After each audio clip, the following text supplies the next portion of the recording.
बेवफा पत्नी की कहानी। सालों पहले एक गांव में मनोज नाम का किसान अपनी पत्नी के साथ रहता था। किसान बूढ़ा था, लेकिन उसकी पत्नी जवान थी। इसी वजह से किसान की पत्नी दुखी रहती थी। वो हमेशा अपने ही जैसे जवान पुरुष से शादी करने की चाहत मन में रखती थी। महिला के मन की बात को एक चोर समझ गया। वो रोज महिला का पीछा करने लगा। एक दिन उसने किसान की पत्नी को ठगने के विचार से उसे एक झूठी कहानी सुनाई। चोर ने कहा, सालों पहले मेरी पत्नी मुझे छोड़कर चली गई थी। अब मैं अकेला हूँ। मैं तुम्हारी सुंदरता पे मोहित हो गया हूँ और तुम्हें अपने साथ शहर ले जाना चाहता हूँ।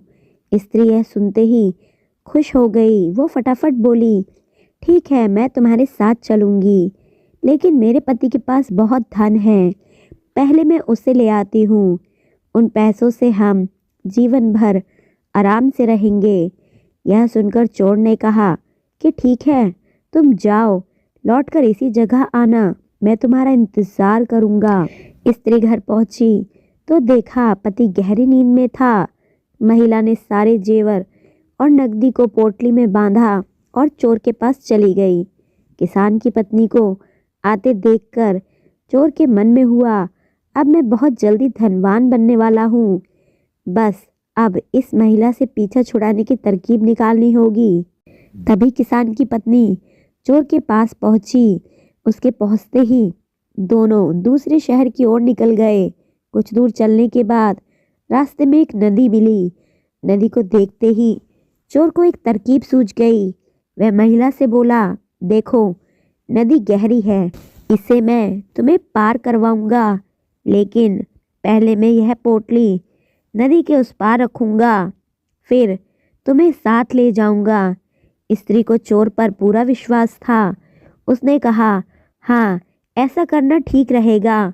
फिर चोर ने कहा, देखो, तुमने भारी जेवर पहन रखे हैं, ये जेवर भी तुम मुझे दे दो, ताकि तुम्हें नदी पार कराने में कोई बाधा ना हो। यह सुनते ही किसान की पत्नी ने अपने सारे जेवर चोर को दे दिए। पोटली में बांध धन और महिला के जेवर लेकर चोर नदी पार करके चला गया। महिला उसके लौटने का इंतजार करती रही, लेकिन वो कभी लौट कर नहीं आया। अब महिला को बहुत दुख हुआ और उसकी आंखों से आंसू बहने लगे, लेकिन पछतावे के लिए तब तक बहुत देर हो चुकी थी। उसका सारा पैसा और जेवर लेकर चोर जा चुका था।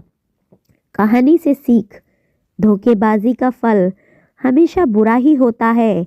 व्यक्ति जैसा बोता है वैसा ही काटता है। इसलिए कहा जाता है कि हमेशा हर रिश्तेदारी में ईमानदारी दिखानी चाहिए। दोस्तों, कहानी अच्छी लगी हो तो प्लीज़ चैनल को सब्सक्राइब करें, वीडियो को लाइक करें। मिलते हैं अगली कहानी में। धन्यवाद।